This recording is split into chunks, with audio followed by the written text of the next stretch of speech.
সুপ্রিয় দর্শক, আসসালামু আলাইকুম। আমন্ত্রণ জানাচ্ছি বিজনেস টাইমে। আপনাদের সাথে আছি আমি জাভেদ কারদার। আজকের আলোচনার বিষয়বস্তু জাতীয় ভ্যাট দিবস, প্রত্যাশা ও প্রাপ্তি।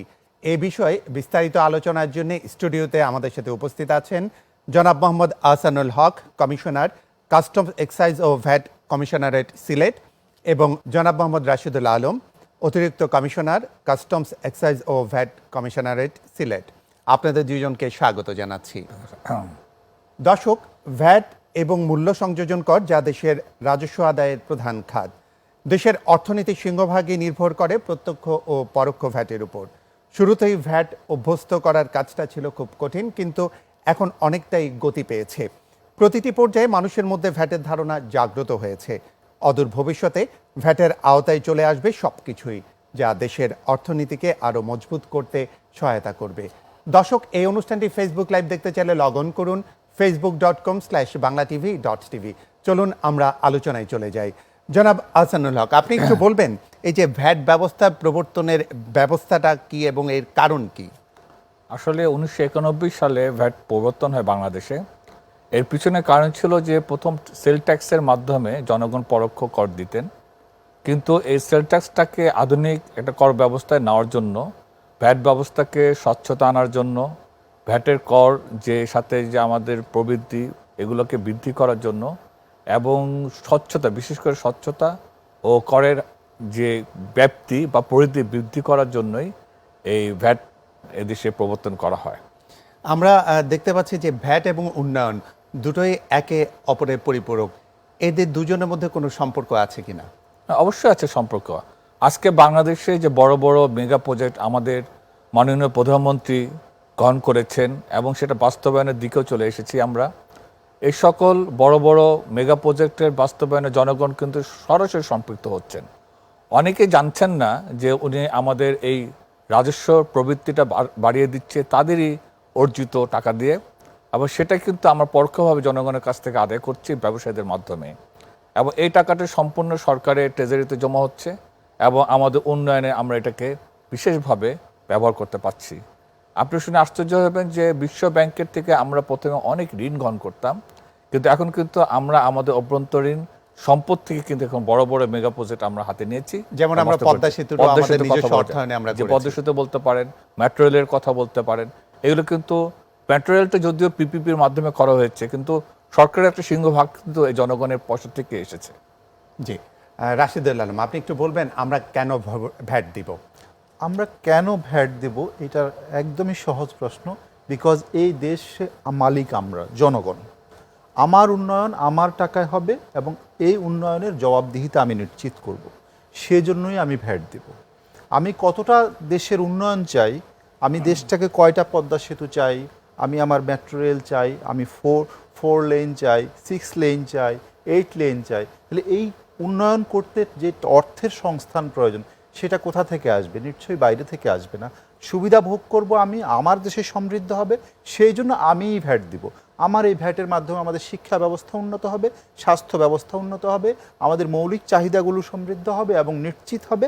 এর মাধ্যমে আমরা আমাদের নিজেদেরকে গড়ব, আমাদের নিজেদের মতো করে গড়ে নেব আমাদের দেশ। কারণ আমরা জানি বিদেশ থেকে যখনই আমরা ঋণ গ্রহণ করি তার নানা শর্ত থাকে, যেটা অনেক সময়ই আমাদের স্বার্থের অনুকূল নাও থাকতে পারে। যেহেতু আমাদের টাকায় আমরা যখন করব, তখন আমরা স্বাধীনভাবে আমরা উন্নয়ন পরিকল্পনা গ্রহণ করতে পারবো এবং আমাদের চিন্তা চেতনার মাধ্যমে আমরা আমাদের দেশকে নিজেদের মতো গড়তে পারবো এবং স্বাধীনতার চেতনায় আমরা নিজেদেরকে উজ্জীবিত করতে পারবো এবং আমরা দাবি করতে পারবো যে আমরা প্রকৃত অর্থেই আমরা আমাদের দেশের মালিক। জি, এই যে ভ্যাটটা ব্যবসায়ীদের উপর চাপিয়ে দিচ্ছেন, তো ব্যবসায়ীরা কি এর থেকে কোনো সুযোগ সুবিধা পাচ্ছে? আমরা প্রথমেই আপনার ধারণার সাথে আমি একটু দ্বিমত পোষণ করতে চাই যে কোনো ব্যবসায়ীর উপরে কোনো ভ্যাট চাপিয়ে দেওয়া হয় না। ভ্যাট কারা দেন আমরা প্রথমে সেই জিনিসটা বুঝি। ভ্যাট দেন যিনি কোনো পণ্য অথবা সেবা ক্রয় করেন, অর্থাৎ সাধারণ জনগণ, তারা ভ্যাট দেন। তাহলে তারা হচ্ছে ভ্যাট পরিশোধকারী। তাহলে ব্যবসায়ী কি? ব্যবসায়ী হচ্ছেন ভ্যাট সংগ্রহকারী সরকারের পক্ষে। তিনি জনগণ থেকে ভ্যাটটা সংগ্রহ করে সারা মাস রাখেন, রেখে মাসের শেষে সেটা সরকারের কোষাগারে জমা দেন। অর্থাৎ তিনি নিজের থেকে কোনো টাকা দিচ্ছেন না, তাইলে আমরা তার উপরে কোনো ভ্যাট চাপাচ্ছি না। আর আমরা যারা সরকারের ভ্যাট ডিপার্টমেন্ট আছে, তারা কি কাজ করে, এই জিনিসটার হিসাবটা সংরক্ষণ করি এবং জনগণের কাছ থেকে যেই টাকাটা ভ্যাট বাবদ নেওয়া হয়েছে একজন ব্যবসায়ী সঠিকভাবে সেই টাকাটা সরকারের কোষাগারে জমা দিয়েছেন কিনা আমরা সেটা নিশ্চিত করি। সুতরাং প্রকৃতপক্ষে ভ্যাট দেন হচ্ছে জনগণ, আর যারা ব্যবসায়ী বলি আমরা, তারা হচ্ছে ভ্যাট সংগ্রাহক, আমরা তাদেরকে কালেক্টর অথবা ভ্যাট ট্রাস্টি, আমানতদার বলতে পারি। আর আমরা যারা সরকারি কর্মকর্তা আছি আমরা হচ্ছে এইটার হিসাব সংরক্ষণকারী। তাই আমি সুনির্দিষ্টভাবেই বলতে চাই যে ব্যবসায়ীর উপর কোনো ভ্যাট চাপিয়ে দেওয়া হয়নি, কখনোই হয়নি, ভবিষ্যতেও হবে না। জি, ধন্যবাদ আহসানুল হক। আপনি একটু বলবেন এই যে আগাম করটা কি, এর হার কত, এটা কি ভ্যাটের পরিপন্থী না? আগাম কর হচ্ছে, এটা বাংলা আগাম কর, এটাকে আমরা বলি অ্যাডভান্স ট্যাক্স, যেটাকে এটি হিসেবে আমাদের বিভিন্ন জায়গায় বলা হয়ে থাকে। আগাম করটা বাংলাদেশে দুটা হার আছে, এটা একটা 5%, একটা 4%। 5% হচ্ছে যারা সরাসরি আপনার আমদানিকৃত পণ্য খুচরা পর্যায়ে বিক্রি করে তাদের উপর 5%, আর যারা ইম্পোর্ট করে র মেটেরিয়ালস বা কিছু পণ্য আমদানি করার পর তারা তাদের ফ্যাক্টরিতে এগুলোতে ভ্যালু অ্যাড করে আবার সাধারণ সরবরাহ করে থাকে, সেক্ষেত্রে আমরা 4% করে আপনি আগাম কর নেই। আগাম করটা মেনলি করা হয়েছে, ব্যবসায়ীদের একটা দাবি ছিল যে খুচরা পর্যায়ের যে আমাদের ভ্যাটটা তারা আমদানি পর্যায়ে দিতে চায়, তারা আর কোনো ধরনের এই প্রশাসনিক বা স্থানীয়ভাবে কোনো হ্যাসেল তারা নিতে চায় না। আর আমরা যখন দেখলাম যে স্থানীয় পর্যায়ে আমাদের ভ্যাট ব্যবস্থাপনাতে কিছুটা সীমাবদ্ধতা আছে, সীমাবদ্ধতা বলতে আমি এটা বোঝাতে চাচ্ছি যে বিক্রেতারা যখন পণ্য বিক্রি করে তখন কিন্তু তারা, আপনি দেখবেন বাংলাদেশের যে কালচারটা, যে মেমো নেওয়ার কালচারটা কিন্তু বাংলাদেশ নাই, মেমো নেওয়ারও কালচার নাই, মেমো দেওয়ারও কোনো কালচার নেই, মানে কোনো চালানপত্র কাটা নেওয়া দেওয়াটা হয় না, যার জন্য স্থানীয় পর্যায়ে এবং খুচরা পর্যায়ে ভ্যাট আদায়টা আমাদের জন্য একটু কষ্টসাধ্য হয়ে যায়। তো আমরা যদিও এটা ভ্যাট আইনের নীতির সাথে খুব একটা যায় না, কিন্তু উইং সিচুয়েশনে যেটা আমরা বুঝে থাকি যে সরকারেরও রাজস্ব প্রয়োজন আছে, আর ব্যবসায়ীরা চাচ্ছে যে এই ধরনের একটা 5% আমরা যদি ইনপুট স্টেজে দিয়ে আসি তাহলে স্থানীয় পর্যায়ে আমাদের এটাকে নিয়ে কোনো ভাবতে হবে না, যার জন্য এটা ওদের জন্য যেমন সুবিধাজনক, আমরা যে সরকারের যে রাজস্ব আদায়কারী আমাদের জন্য অনেকটা বলা যায় যে এক প্রকার সিদ্ধান্তটা খারাপ না। তবে এখানে বলে থাকি, যদি কোনো ব্যবসায়ীর এই 5% ভ্যাটটা হিসাব নিকাশ করে দেখা যায় যে সেটা তার পাওনা হয়ে যাচ্ছে, সেক্ষেত্রে কিন্তু এটা রিফান্ড দেওয়ার একটা মানে ব্যবস্থা কিন্তু আছে। জি, এই যে ভ্যাটের উপর নির্ভরতা গরিবদের উপর, এটাকে একটা অত্যাচার না, আপনি কি বলবেন? গরিবদের উপর অত্যাচার এটা আমি বলতে চাচ্ছি না, এই কারণে যে ভ্যাটটা কিন্তু ডাইরেক্ট ট্যাক্স না।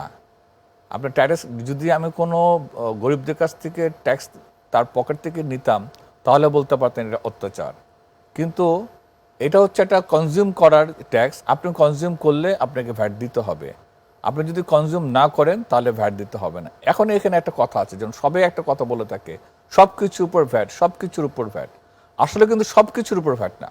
গরিবদের জন্য যে সকল পণ্য, যেগুলো বেসিক নিডস, যেগুলো কৃষি পণ্য, মানুষ খেয়ে পড়ে বাঁচতে চায়, সেই ধরনের পণ্যের উপরে কিন্তু ভ্যাট এক্সাম্পটেড আছে।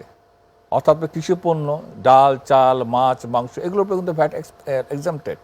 তারপর জরুরি ওষুধ, তারপরে যে আপনার করোনাকালে যে ওষুধগুলো আমাদের প্রয়োজন হলো সেগুলো আমাদের ভ্যাট এক্সাম্পটেড আছে। তারপর আপনি ভোজ্য তেল, চিনি, এই ধরনের যেগুলো খুব নিত্য প্রয়োজনীয় জিনিস, সেগুলো তো গরিবরা ব্যবহার করে থাকে, এখানে কিন্তু ভ্যাট নেই। অতএব এটা গরিবের উপর অত্যাচার বলাটা আমি মনে করি না সঠিক হবে। আমি এটার সাথে একটু অ্যাড করতে চাই স্যারের সাথে, যেটা হচ্ছে যে আমাদের দরিদ্র জনগণ যারা আছেন তারা অধিকাংশই গ্রাম বা জেলা পর্যায়ে, উপজেলা পর্যায়ে বাস করেন। আমাদের সেখানে ট্যাক্সের সিলিং হচ্ছে 50 লক্ষ টাকার নিচে, যারা তারা কর দায়িতার সীমা থেকেই বাইরে রয়েছে, সুতরাং তাদের কাছে আসলে ভ্যাটটা প্রযোজ্যই হচ্ছে না। তো সরকার যখন আইন করেছেন দরিদ্র জনগণের কথা চিন্তা করে, যারা 50 লক্ষ টাকার নিচের ব্যবসায়ীদের সাথেই অধিকাংশ তারা লেনদেন করেন, সুতরাং সেটাকে ট্যাক্স নেটের বাইরেই নিয়ে গেছেন, এবং 50 লক্ষ টাকা থেকে 3 কোটি টাকার মধ্যে যারা আছেন তাদের জন্য আলাদা ট্যাক্স হার নির্ধারণ করে দিয়েছেন। তৃতীয়ত হচ্ছে যে বিলাস পণ্য যেগুলো আসলে ব্যবহার করে না, সেটা আবার কিন্তু দরিদ্র জনগণ ব্যবহার করে না, ধনী জনগণ ব্যবহার করে, তো তাদের উপর কিন্তু অতিরিক্ত ট্যাক্স রয়েছে, সম্পূরক শুল্ক। তাই আইনের মধ্যেই গরিব জনগণকে অত্যাচার নয়, প্রোটেক্ট করবার জন্য, সংরক্ষণ, তাদের স্বার্থ এবং তাদের সুবিধাকে লক্ষ্য রাখবার জন্যই আইনে ব্যবস্থা রাখা হয়েছে। জি, আপনার কাছে এবং আরেকটা সেটাই এই আইনের মৌলিক সৌন্দর্য। জি, আপনার কাছে আরেকটা ওটা, এই যে ভ্যাটের ক্ষেত্রে সাধারণ অভিযোগ আছে যে হয়রানির কারণে ব্যবসায়ীরা ভ্যাট দিতে চাচ্ছে না বা ওরা ভয় পাচ্ছে, এর কারণ কি বলে আপনি আমি মনে এর করেন? একটাই কারণ আমি সেটা বলবো, সেটা হচ্ছে যে আমাদের ভ্যাট আইন সম্পর্কে জ্ঞানের অভাব। এইটা একটা, আমি যতটুকু আইন না জানলে তখন আমি ভয় করব, যে কোনো জিনিস না জানলেই আমি ভয় করব। তো এই কারণেই হচ্ছে মানুষ ভয়। আরেকটা জিনিস হচ্ছে আমাদের কমিউনিকেশন, যে করদাতার সাথে আমরা যারা করের হিসাব সংরক্ষণকারী সরকার কর্মকর্তা, তাদের দুইজনের অ্যাপ্রোচের সমন্বয় বা যোগাযোগ ব্যবস্থাটাকে আরেকটু সমৃদ্ধ এবং আরেকটু সহনশীল পর্যায়ে নেয়া। তো এই বিষয়টাও কিন্তু এই আইনের মধ্যে একদমই ইনকর্পোরেট করা হয়েছে দুইভাবে। প্রথমত 2012 সালে আইনটা পাস হয়েছে, কিন্তু সেটা ইমপ্লিমেন্টেশন হয়েছে 19-20-এর দিকে। তাহলে এই কয় বছর কি করেছে, জনগণ বা যারা ব্যবসায়ী সম্প্রদায় আছে প্রত্যেককেই এই মানে না জানাটা দূর করার চেষ্টা করা হয়েছে প্রশিক্ষণের মাধ্যমে। প্রত্যেককেই আইন সম্পর্কে প্রশিক্ষণ দেওয়া হয়েছে। এইটা একটা মেকানিজম ডেভেলপ করা হয়েছে। দ্বিতীয় মেকানিজম, আমি আপনাকে হয়রানি করব কখন, যখন আপনি আমার কাছে আসবেন। যদি আপনি আমার কাছে না আসেন তাহলে আমি হয়রানি করতে পারবো না। সুতরাং বিষয়টাকে করে দেওয়া হয়েছে অনলাইনে। আপনি যেসব কারণে আমার কাছে আসতেন, সেটা হচ্ছে নিবন্ধন নিতে আসবেন, সেটা আমি অনলাইনে করে দিয়েছি, আপনি আপনার ঘরে বসে নিবন্ধন নিতে পারেন। জি, রাশেদুল্লাহ, আমি এই বিষয়ে আপনার কাছে আবার ফিরে আসব। আমাদের একটা বিরতির সময় হয়েছে। প্রিয় দর্শক, বিজনেস টাইমে একটা বিরতি নিচ্ছি, সঙ্গেই থাকুন।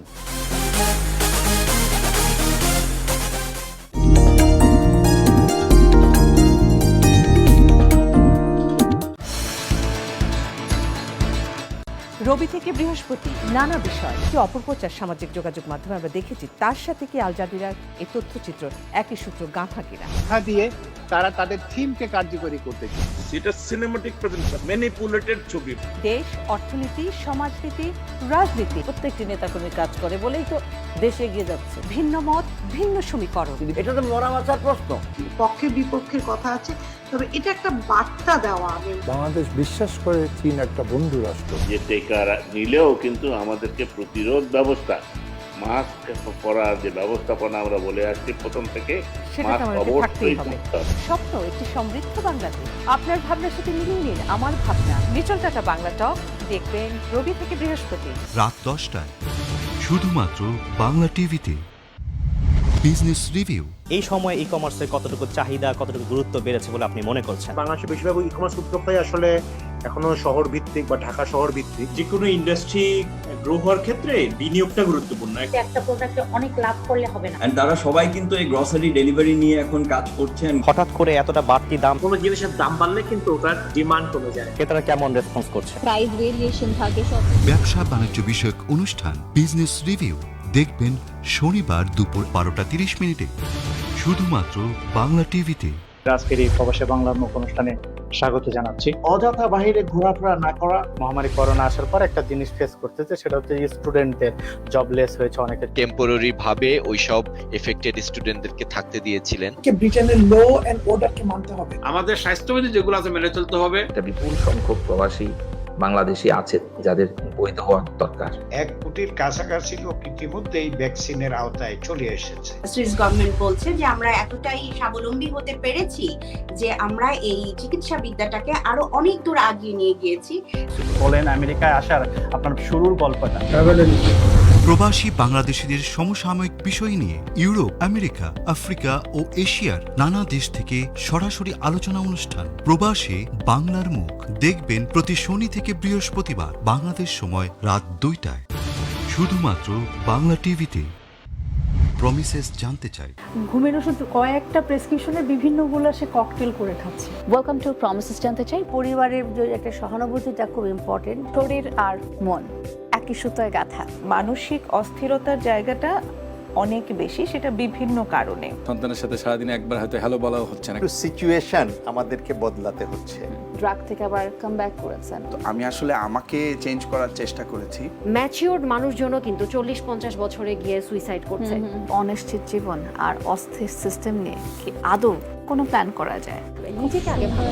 সচেতনতামূলক অনুষ্ঠান প্রমিসেস জানতে চাই দেখবেন প্রতি শুক্রবার রাত 10টায় শুধুমাত্র বাংলা টিভিতে।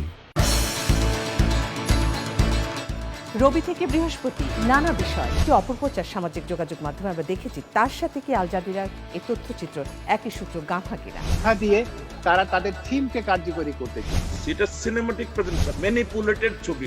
দেশ, অর্থনীতি, সমাজনীতি, রাজনীতি প্রত্যেকটি নেতাকর্মী কাজ করে বলেই তো দেশ এগিয়ে যাচ্ছে। ভিন্ন মত, ভিন্ন সমীকরণ, এটা তো মরা মাথার প্রশ্ন। পক্ষে বিপক্ষের কথা আছে, তবে এটা একটা বার্তা দেওয়া। বাংলাদেশ বিশ্বাস করে চীন একটা বন্ধু রাষ্ট্র। যে টেকা নিলেও কিন্তু আমাদেরকে প্রতিরোধ ব্যবস্থা, মাস্ক পরার যে ব্যবস্থাপনা আমরা বলে আসছি প্রথম থেকে, সেটা আমাদের থাকতেই হবে। স্বপ্ন একটি সমৃদ্ধ বাংলাদেশ। আপনার ভাবনার সাথে মিলিয়ে নিন আমার ভাবনা। লিটল টাটা বাংলা টক দেখবেন রবি থেকে বৃহস্পতি রাত 10টায় শুধুমাত্র বাংলা টিভিতে। Business review. এই সময় ই কমার্সের কতটুকু চাহিদা, কতটুকু গুরুত্ব বেড়েছে বলে আপনি মনে করছেন? বাংলাদেশের বেশিরভাগ ই কমার্স উদ্যোক্তাই আসলে এখনো শহর ভিত্তিক বা ঢাকা শহর ভিত্তিক। যে কোনো ইন্ডাস্ট্রি গ্রো হওয়ার ক্ষেত্রে বিনিয়োগটা গুরুত্বপূর্ণ। একটা প্রোডাক্টে অনেক লাভ করলে হবে না। তারা সবাই কিন্তু এই গ্রসারি ডেলিভারি নিয়ে এখন কাজ করছেন। হঠাৎ করে এতটা বাড়তি।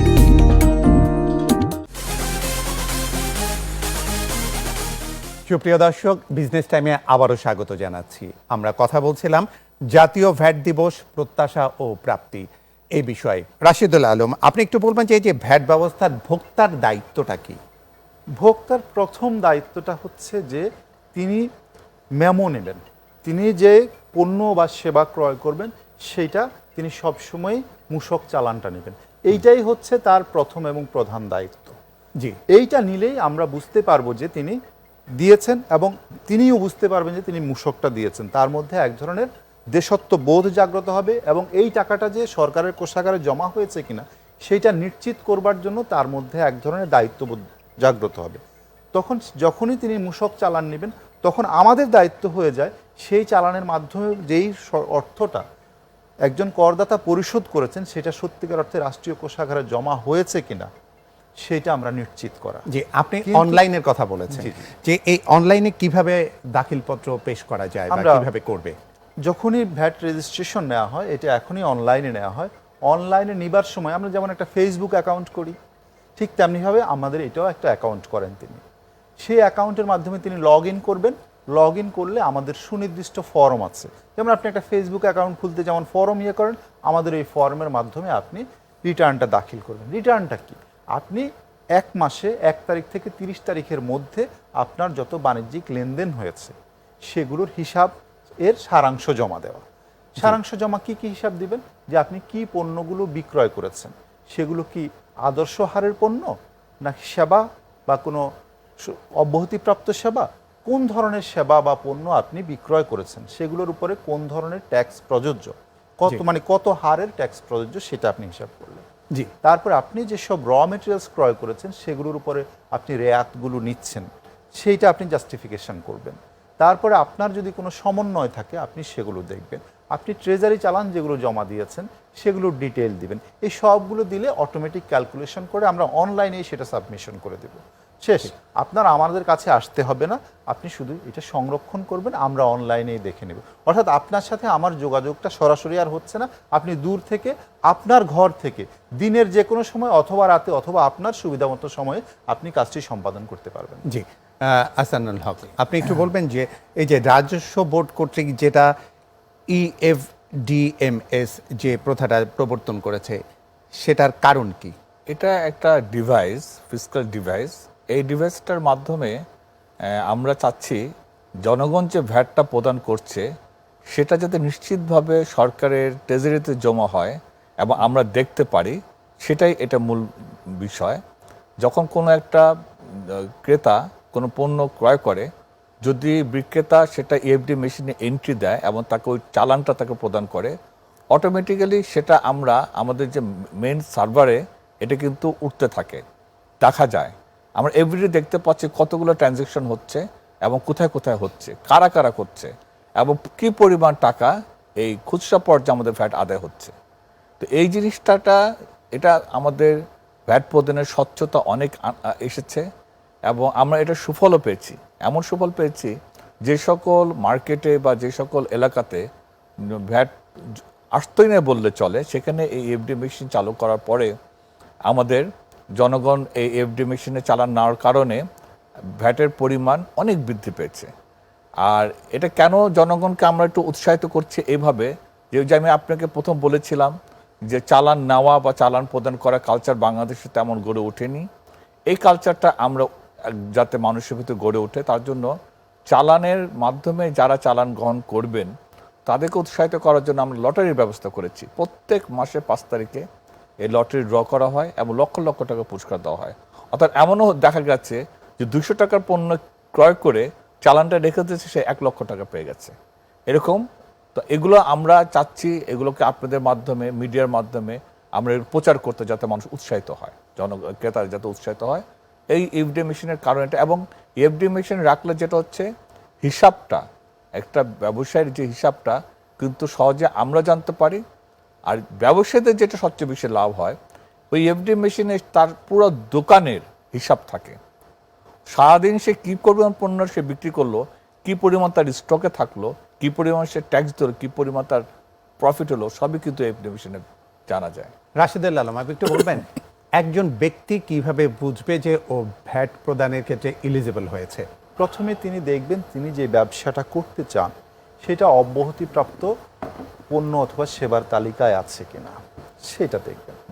যদি না থাকে তিনি দেখবেন যে তার ট্রানজ্যাকশনটা কত হয়েছে, সেটা কি 50 লক্ষ টাকা থেকে 3 কোটি টাকার মধ্যে।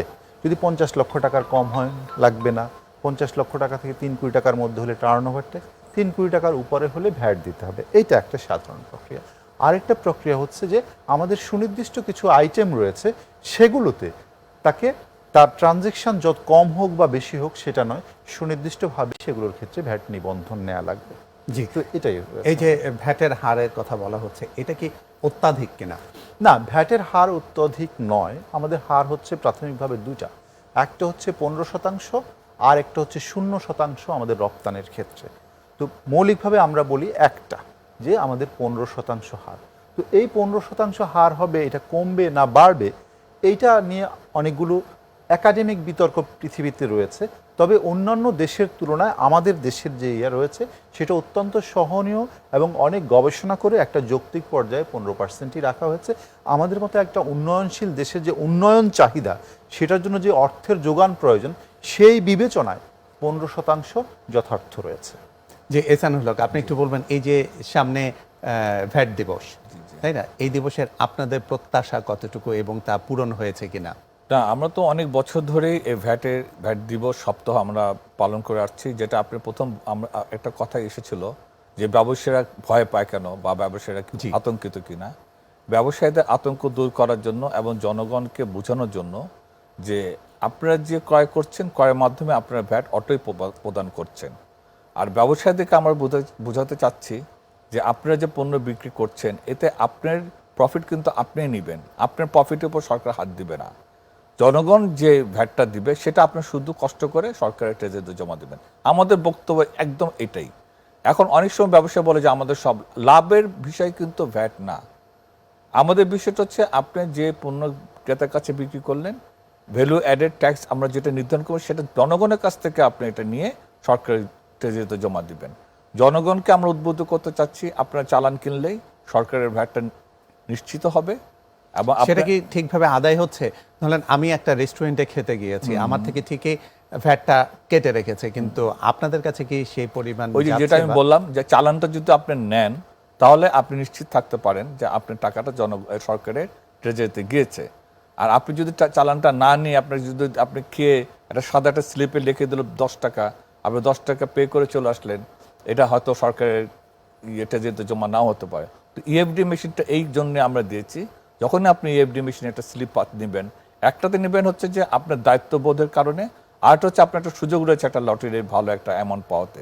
তো এটা যদি এই জন্য এবার কিন্তু আমাদের প্রতিবাদ্য বিষয় হচ্ছে ইএফডিতে আপনি রাজস্ব আহরণ করার দিকে আমরা বেশি প্রচার করছি এবং ব্যবসাতে বলছি যে আপনার পণ্য যদি আপনি 100 টাকা বিক্রি করে যদি আপনার মনে হয় যে এখানে আপনার লাভ আছে, সব কিছু আছে, আপনি 100 টাকা বিক্রি করেন, তার সাথে ভ্যাটটা ইনক্লুড করেন, 115 টাকা দাম এটাকে ফিক্স করেন, আপনি 115 টাকা জনগণের কাছে জিনিসটা বিক্রি করেন, আপনি 100 টাকা আপনি নেন, জনগণ যে 15 টাকা দিল এটা আপনি সরকারি ট্রেজারিতে জমা দেন।